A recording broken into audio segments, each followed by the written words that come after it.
O Evangelho de João, capítulo 9. Jesus e um cego. Jesus ia caminhando quando viu um homem que tinha nascido cego. Os seus discípulos perguntaram: Mestre, por que este homem nasceu cego? Foi por causa dos pecados dele ou por causa dos pecados dos pais dele? Jesus respondeu: Ele é cego, sim, mas não por causa dos pecados dele, nem por causa dos pecados dos pais dele. É cego para que o poder de Deus se mostre nele. Precisamos trabalhar enquanto é dia, para fazer as obras daquele que me enviou. Pois está chegando a noite quando ninguém pode trabalhar. Enquanto estou no mundo, eu sou a luz do mundo.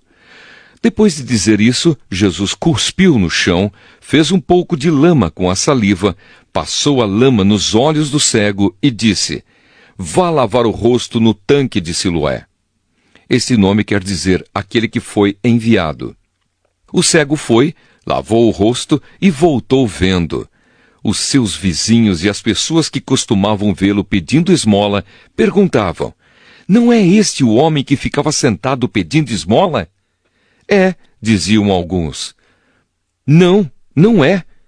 Mas é parecido com ele, afirmavam outros. Porém, ele dizia: Sou eu mesmo.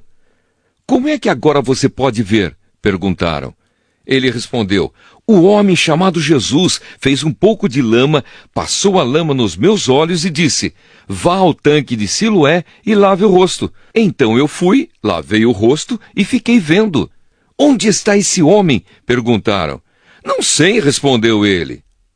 Os fariseus fazem perguntas. Então levaram aos fariseus o homem que havia sido cego. O dia em que Jesus havia feito lama e curado o homem da cegueira era um sábado. Aí os fariseus também perguntaram como ele tinha sido curado. Ele pôs lama nos meus olhos, eu lavei o rosto e agora estou vendo, respondeu o homem. Alguns fariseus disseram: O homem que fez isso não é de Deus, porque não respeita a lei do sábado. E outros perguntaram: Como pode um pecador fazer milagres tão grandes? E por causa disso, houve divisão entre eles. Então os fariseus tornaram a perguntar ao homem: Você diz que ele curou você da cegueira? E o que é que você diz dele? Ele é um profeta, respondeu o homem. Os líderes judeus não acreditavam que ele tinha sido cego e que agora podia ver. Por isso chamaram os pais dele e perguntaram: Esse homem é filho de vocês? Vocês dizem que ele nasceu cego, e como é que agora ele está vendo?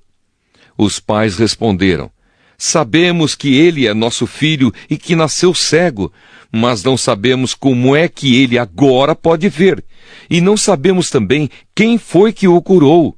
Ele é maior de idade, perguntem, e ele mesmo poderá explicar. Os pais disseram isso porque estavam com medo, pois os líderes judeus tinham combinado expulsar da sinagoga quem afirmasse que Jesus era o Messias. Foi por isso que os pais disseram: Ele é maior de idade, perguntem a ele. Então os líderes judeus chamaram pela segunda vez o homem que tinha sido cego e disseram: Jure por Deus que você vai dizer a verdade. Nós sabemos que esse homem é pecador. Ele respondeu: Se ele é pecador, eu não sei. De uma coisa eu sei: eu era cego e agora vejo. O que foi que ele fez a você? Como curou você da cegueira? Tornaram a perguntar. O homem respondeu: Eu já disse, e vocês não acreditaram. Por que querem ouvir isso outra vez? Por acaso vocês também querem ser seguidores dele? Então eles o xingaram e disseram: Você que é seguidor dele, nós somos seguidores de Moisés.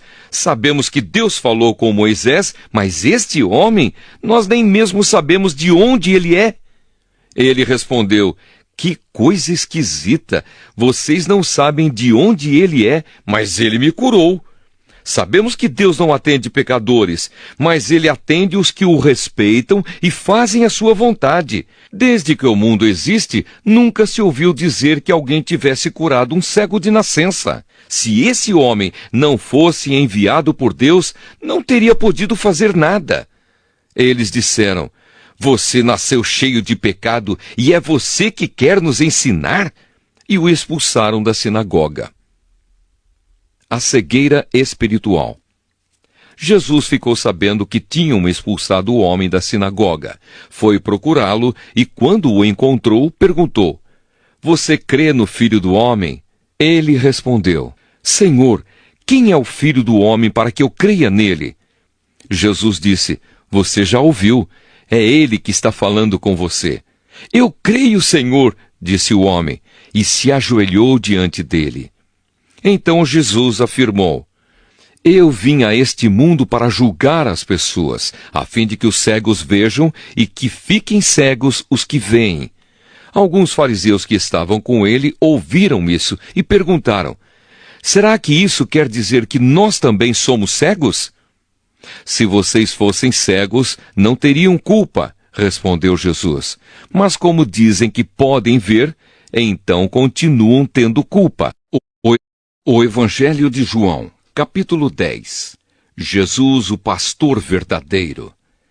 Jesus disse: "Eu afirmo a vocês que isto é verdade. Quem não entra no curral das ovelhas pela porta, mas pula o muro, é um ladrão e bandido. Mas quem entra pela porta é o pastor do rebanho. O porteiro abre a porta para ele.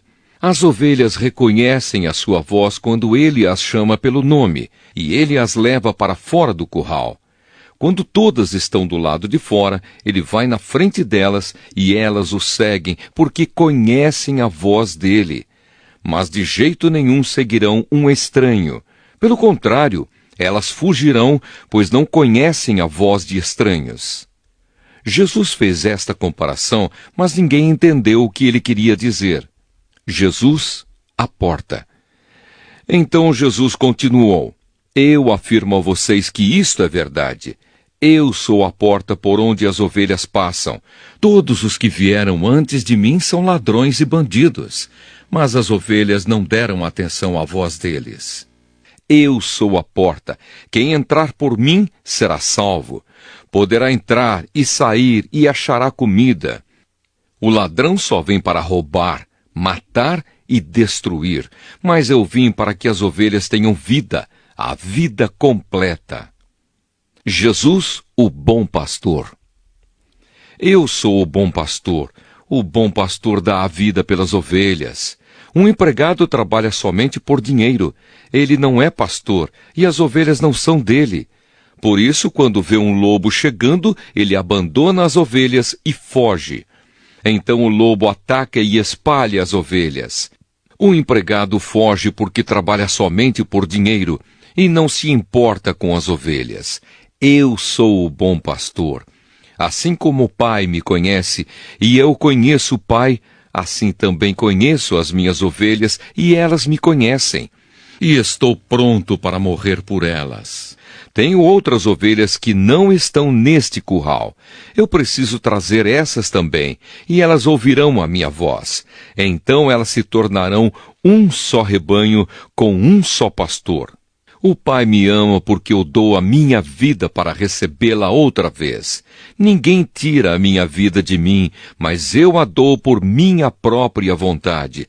Tenho o direito de dá-la e de tornar a recebê-la, pois foi isso o que o meu Pai me mandou fazer. Quando ouviu isso, o povo se dividiu outra vez. Muitos diziam: "Ele está dominado por um demônio, está louco. Por que é que vocês escutam o que ele diz?" Outros afirmavam: "Quem está dominado por um demônio não fala assim. Será que um demônio pode dar vista aos cegos?" O povo rejeita Jesus. Era inverno e em Jerusalém estavam comemorando a festa da dedicação. Jesus estava andando pelo pátio do templo, perto da entrada chamada Alpendre de Salomão. Então o povo se ajuntou em volta dele e perguntou: "Até quando você vai nos deixar na dúvida?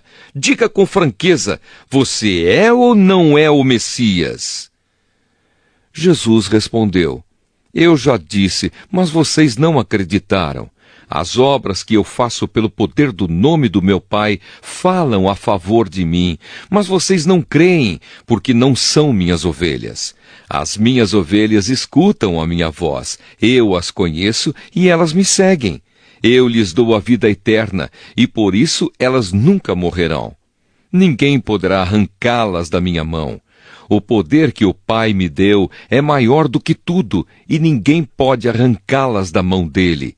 Eu e o Pai somos um. Então eles tornaram a pegar pedras para matar Jesus. E ele disse: Eu fiz diante de vocês muitas coisas boas que o Pai me mandou fazer. Por causa de qual delas vocês querem me matar? Eles responderam: Não é por causa de nenhuma coisa boa que queremos matá-lo, mas porque ao dizer isso, você está blasfemando contra Deus. Pois você, que é apenas um ser humano, está se fazendo de Deus. Então Jesus afirmou: Na lei de vocês está escrito que Deus disse: Vocês são deuses. Sabemos que as Escrituras Sagradas sempre dizem a verdade, e sabemos que, de fato, Deus chamou de deuses aqueles que receberam a sua mensagem. Quanto a mim, o Pai me escolheu e me enviou ao mundo. Então por que vocês dizem que blasfemo contra Deus quando afirmo que sou filho dele? Se não faço o que o meu Pai manda, não creiam em mim. Mas se eu faço e vocês não creem em mim, então creiam pelo menos nas coisas que faço. E isso para que vocês fiquem sabendo de uma vez por todas que o Pai vive em mim e que eu vivo no Pai. A essa altura tentaram novamente prendê-lo, mas Jesus escapou das mãos deles. Ele voltou de novo para o lado leste do Rio Jordão. Foi para o lugar onde João Batista tinha batizado antes e ficou lá. E muita gente ia vê-lo, dizendo: João não fez nenhum milagre, mas tudo o que ele disse sobre Jesus é verdade. E naquele lugar muita gente creu em Jesus.